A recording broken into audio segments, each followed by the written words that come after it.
ஒரு லீடர்ஸ் மீட்டிங்கில் நான் இருக்கிறப்ப அந்த லீடர்ஸ் மீட்டிங்கோட செக்ரட்டரி என்னை பார்த்து தந்தையவர்களை குறித்து ஒரு விஷயத்தை நான் உங்கள்கிட்ட சொல்லணும்னா, அவர் வந்து ஒரு பெரிய பெரிய பிரசங்கியாளர் அப்படின்னு நான் சொல்றதை விட அவர் தேவனுடைய பிரசன்னத்தை சுமக்கிறவருங்கிறதா ஒரு அடையாளம். ஆமென். He is a presence carrier.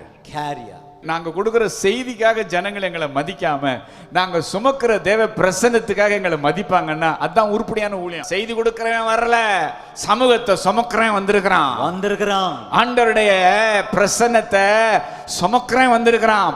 பிரசங்கிக்கிறவன் வரல, பிரசன்னத்தை சுமக்கிறவன் வந்திருக்கிறான். பிரசன்னத்தை சுமக்கிற ஆளுன்னா உங்களுக்கு பிரசங்கமே தேவை. நீங்க சுமக்கிற பிரசன்னம் தான் பிரசங்கமே. என்ன பல சமயங்கள்ல பிரசங்கம் பண்ணாத வேலையை பிரசன்னம் தான் பண்ணுது. ஆமென். பிரசங்கத்துல பிரசன்னம் இல்லைன்னா அந்த பிரசங்கம் ஒண்ணும் பண்ணாது. பிரசங்கத்துல பிரசன்னம் இல்லைன்னா அந்த பிரசங்கம் பிசாச அச்சுறுத்தாது. கொடுத்துட்டு போ சாமி 1.5 மணி நேரம் உனக்கு கிடைச்ச வாய்ப்பு, பிரசங்கம் பண்ணு போ, செய்தியை கொடு. ஆனா மருந்து கூட என் பிரசன்னம் இல்லைன்னு இருக்கா. இப்ப எங்களை மாதிரி ஆள்லாம் எப்படி இருக்கணும் அப்படின்னா, எங்களுக்கு ஒரு பிரசங்கம் கிடைச்சதுனால நாங்க புல்பிட்டுக்கு என்ன செய்ய முடியாது, வந்துட முடியாது. எஸ், அப்படி ஒரு பிரசங்கம் கிடைச்சதுனால நாங்க புல்பிட்ல நாங்க ப்ரீச் பண்ணோம்னா அது பிரசங்கம் இல்ல, பிரசன்டேஷனா மாறிடும். அதுல எந்த இம்பார்ட்டேஷன் என்ன செய்யாது, இருக்காது. அதனால இப்ப நாங்களாம் என்ன பண்றோம்னா, ரொம்ப காலத்துக்கு பிறகு நல்லா கத்துக்கிட்டேன், செய்தி இருக்கலாம் ஆண்டவரே ஊருகா மாதிரி நான் வச்சுக்கிறேன். அதை பார்த்து பிரசங்கம் பண்ண என்ன செய்யாதீங்க, நீங்க ஒரு ரகசியம் சொல்லி கொடுக்கவா, குரு ரகசியம் சொல்லி தர உங்களுக்கு. இப்ப என்னையெல்லாம் நான் அடிக்கடி டேப்பை பாக்குறேன்னா நான் திணறேன்னு நீங்க தெரிஞ்சுக்கலாம். எனக்கு வண்டி ஓடலன்னு தெரிஞ்சுக்கலாம். நான் தட்டு தடுமாறிக்கிட்டு நிக்கிறேன்னு தெரிஞ்சுக்கலாம். ஆனா பேருக்கு சும்மா லேசா பார்த்துக்கிட்டு இப்படியே போறேன்னா பிரசன்னம் வந்துருச்சுன்னு அர்த்தம். அதனால இப்ப நான் என்ன பண்ணிக்கிறேன்னா, ஒன்னு ரெடி பண்ணி வச்சுக்கிறோம். ப்ரிப்பேர் பண்ணி வரணும்ல, அதனால நீங்க கொடுக்குற செய்தியை நாங்க என்ன செய்யறோம், ப்ரிப்பேர் பண்றோம். முன்னாடிலாம் நான் எப்படி பிரசங்கம் பண்ணுவேன்னா, ரூம்ல எனக்கு என்ன கொடுத்தாரோ அந்த செய்தியை வச்சுக்கிறேன். வச்சுக்கிட்டு ஜனங்களையும் பார்ப்பேன், இதையும் பார்ப்பேன்.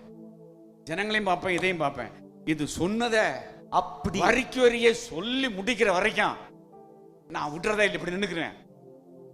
இந்த சொல்லி முடிச்சுக்கிறேன் ஆண்டவரே, நீங்க தானே சொன்னீங்க, இருங்க நான் சொல்லி முடிச்சுக்கிறேன். இப்ப கொஞ்சம் ஞானம் வந்துருச்சு. என்னதான் ஒரு செய்தியை கொடுத்தாலும் இங்க நான் கொஞ்சம் ஒதுங்கிக்கிறேன். நீங்க களம் இறங்கி மக்களை எப்படி ஆசீர்வதிக்கணுமோ ஆசீர்வதிச்சிருங்க. உங்க வார்த்தைய நீங்க உங்க பாணியில கொடுங்க. உங்க பாணியில நீங்க என்ன செய்யுங்க, கொடுங்க, பேசிக்கங்க ஆண்டவரேன்னு சொன்னா களை கட்டுதல எல்லாமே. ஆமென். ஹல்லேலூயா. அப்ப ஒரு வல்லமையான பிரசங்கமா இருந்தா கூட அதுல என்ன இல்லைன்னா, பிரசன்னம் இல்லைன்னா அந்த செய்தியை கண்டு பிசாசு என்ன செய்யறது இல்ல, பயப்படுறதே இல்ல.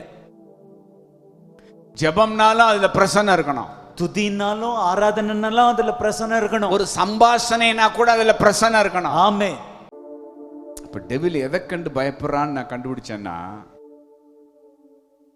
பிரசன்னம் இல்லாத பிரசங்கம் அவனை அச்சுறுத்துறது இல்லை, பிரசன்னம் இல்லாத ஜெபம், பிரசன்னம் இல்லாத வர்ஷிப், பிரசன்னம் இல்லாத கான்வர்சேஷன், பிரசன்னம் இல்லாத ஐக்கியம் அவனை அச்சுறுத்துவதே இல்லை. ஆனா தேவனுடைய பிரசன்னத்தோட நடைபெறுகிற காரியம் எதுவா இருந்தாலும் சரி, அந்த சமூகம் அவனை பயமுறுத்துது. The presence of God always intimidates the power of darkness. அந்தகார கிரியைகளை அச்சுறுத்தக்கூடிய ஒரு சூழல், ஒரு அட்மாஸ்பியர், ஒரு கிளைமேட் எதுனா, the very presence of God.